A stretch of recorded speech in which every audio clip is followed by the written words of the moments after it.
প্রিয় দর্শক, আসসালামু আলাইকুম। আশা করি আপনারা সকলে ভালো আছেন, আমিও ভালো আছি। প্রিয় দর্শক, আপনারা দেখতে পাচ্ছেন বিশ্বের যে পরিস্থিতি, ইরান বনাম যুক্তরাষ্ট্র এবং ইসরায়েলের যে মধ্যকার যে যুদ্ধ, এই যুদ্ধে বাংলাদেশের নিউজ মিডিয়া ইরানকে একদম জিতিয়ে দেয়। ইরান নিজে জিততে পারুক আর না জিততে পারুক, বাংলাদেশের মিডিয়া অনুযায়ী ইরান এই যুদ্ধে বিজয়ী শক্তি এককভাবে। তো এটাই, কিন্তু ইরানের যে ক্ষয়ক্ষতিগুলি হচ্ছে সেগুলি আর দেখায় না অতিরঞ্জিত এই মিডিয়াগুলি। আসল বিষয় হলো যুক্তরাষ্ট্র, হ্যাঁ, শেষ পর্যন্ত তারা যুদ্ধ করবে না, এটাই হচ্ছে তাদের লক্ষ্য। কিন্তু যুক্তরাষ্ট্র এবং ইসরায়েলের দ্বারাও ইরানের অনেক ক্ষয়ক্ষতি হচ্ছে, এটা হচ্ছে বাস্তবতা। বাংলাদেশের নিজের চিন্তা করা উচিত আগে, যে পৃথিবী এখন সংঘাতময়, আন্তর্জাতিক আইন বলতে কোনো কিছুই নাই। এর আগেও বলি, এখনো বলি, এটাই বাস্তবতা।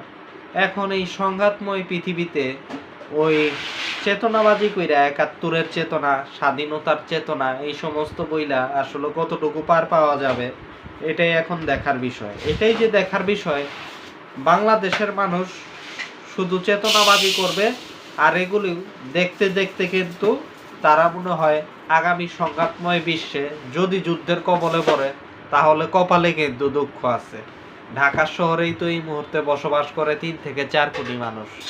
আপনি কল্পনা করেন, ইসরায়েলের কিংবা ভারতের কিংবা আমেরিকার কোনো বোমারু বিমান ঢাকা শহর দিয়ে উড়ে যাচ্ছে আর একটা করে বোমা মারতেছে। তো সেই সময় ৭১-এর চেতনা দিয়ে আসলে বাঁচা যাবে কিনা সেটাই বিষয়। কারণ আমাদের রাজনীতিবিদরা তো সবসময় ৭১-এর চেতনা করে করে আমাদের জাতির মাথা খেয়ে ফেলে, এবং রাজাকার ট্যাগিং, শাহবাগে বসাল মিছিল, এগুলি তো আছে। নতুন করে বিএনপি ক্ষমতায় যাওয়াতে বামপন্থীদের যে উচ্ছ্বাস, তারা রাজাকার মুক্ত বাংলাদেশ হেনতেন। আরে বেটা, রাজাকার মুক্ত বাংলাদেশ আর মুক্তিযুদ্ধ রাজাকার, এগুলি কইরা বাংলাদেশের কি এমন লাভ হইতাছে সেটা আমার জানা নাই।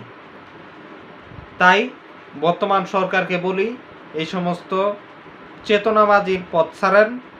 এই যে ৭ই মার্চের যে ঘটনা, মাইক বাজায় বাজায় আপনার শেখ মুজিবের গল্প শোনাইতে হইব, শেখ মুজিবের ভাষণ শোনাইতে হইব।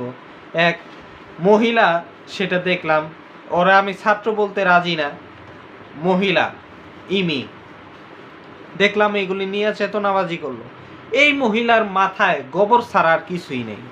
কারণ শেখ মুজিবের ভাষণ তো এখন আপনার মোবাইলের ভিতরেও শোনা যায়, ইউটিউবেও শোনা যায়। সেটার জন্য অন্যদেরকে মাইক বাজায় কেন ডিস্টার্ব করতে হইব? আমি এই মুহূর্তে যদি মনে করি যে মিজানুর রহমান আজহারি আমার প্রিয় ব্যক্তি, আমি তার বয়ান শুনবো, আমি কি ওইখানে মাইক বাজামো, নাকি আমি ইউটিউবে সার্চ করবো মিজানুর রহমান আজহারি, বয়ান আইসা পড়বো, শুনতে পারবো? এখন তো সব কিছু ইউটিউব, টেলিভিশনেই দেখা যায়। শেখ মুজিবের ভাষণ ভাল লাগে, ভালো কথা, ইউটিউবে সার্চ দেও। তোমরা বেটা এখানে মাইক টাইক বাজায়া ভেজাল করবা কেন, তাই না? কিন্তু এই মহিলা ১ নম্বর গবেট, ১ নম্বর তার সিরা একটা মহিলা, সে ঢাকা বিশ্ববিদ্যালয়ের অন্য শিক্ষার্থীদের ডিস্টার্ব কইরা সে কিন্তু শেখ মুজিবের ভাষণ বাজাইছে। শেখ মুজিব তো ১ নম্বর একটা বাটপার, ১ নম্বর একটা সিটার একটা লোক। বাংলাদেশের মানুষের সাথে এই লোকটা সিটারি করছে এইভাবে। আপনারা বলেন যে ১৯৭০-এ তো শেখ মুজিবকে পাকিস্তান আর্মি ক্ষমতা দিলেই তো হইতো। মানলাম ১৯৭০-এ নির্বাচনে শেখ মুজিব জিতছে, পাকিস্তান ক্ষমতা নেয় নাই, পাকিস্তানের খুব বড় দোষ। পাকিস্তানের মতো খারাপ আর দেশ দুইটা নাই। এখন শেখ মুজিবকে আপনারা ক্ষমতায় আনলেন না মুক্তিযুদ্ধের পরে? শেখ মুজিব আপনাদের জন্য কি করছে? ৭৪-এর দুর্ভিক্ষে এতগুলি মানুষ মারা গেছে।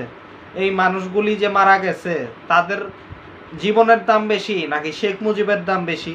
শেখ মুজিবের সময়ই তো এই মানুষগুলি দুর্ভিক্ষের কারণে মারা গেছে, দুর্ভিক্ষের সৃষ্টি হয়েছে শেখ মুজিবের জন্য।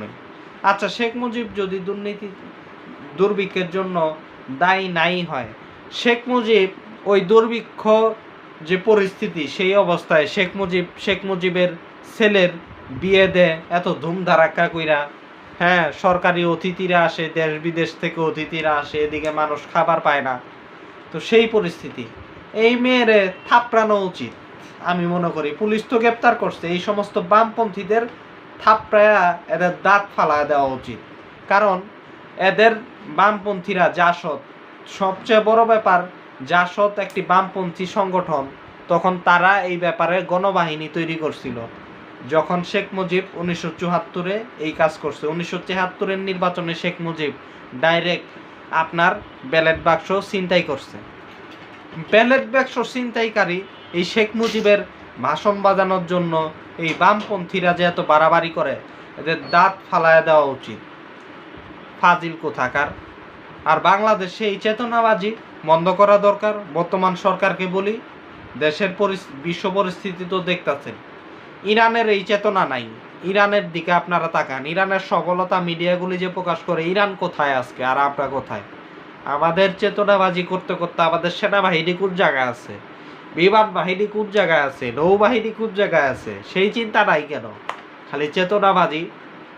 চেতনা দিয়ে কি আমরা বিশ্বে টিকতে পারবো? এখন ভারত থেকে আপনারা তেল আনতেছেন, অথচ ভারত বিরোধিতা সবসময়। এই ব্যর্থতা কেন? এই ব্যর্থতা এই জন্যই যে আমরা তো স্বয়ংসম্পূর্ণ হওয়ার দিকে আমরা যাই না, আমরা তো উন্নত হওয়ার চিন্তা করি না, আমরা তো আমাদের সামরিক শক্তির উন্নয়নের চিন্তা করি না। চিন্তা করি যে 71 সালে কি হয়েছে, 72 সালে কি হয়েছে, সেগুলো নিয়ে আমাদের নোংরা রাজনীতি, সেগুলো নিয়ে আমাদের যত কাদা ছোড়াছুরি এগুলি। আর উপর দিকে আমাদের ইসলামপন্থীরা তো এই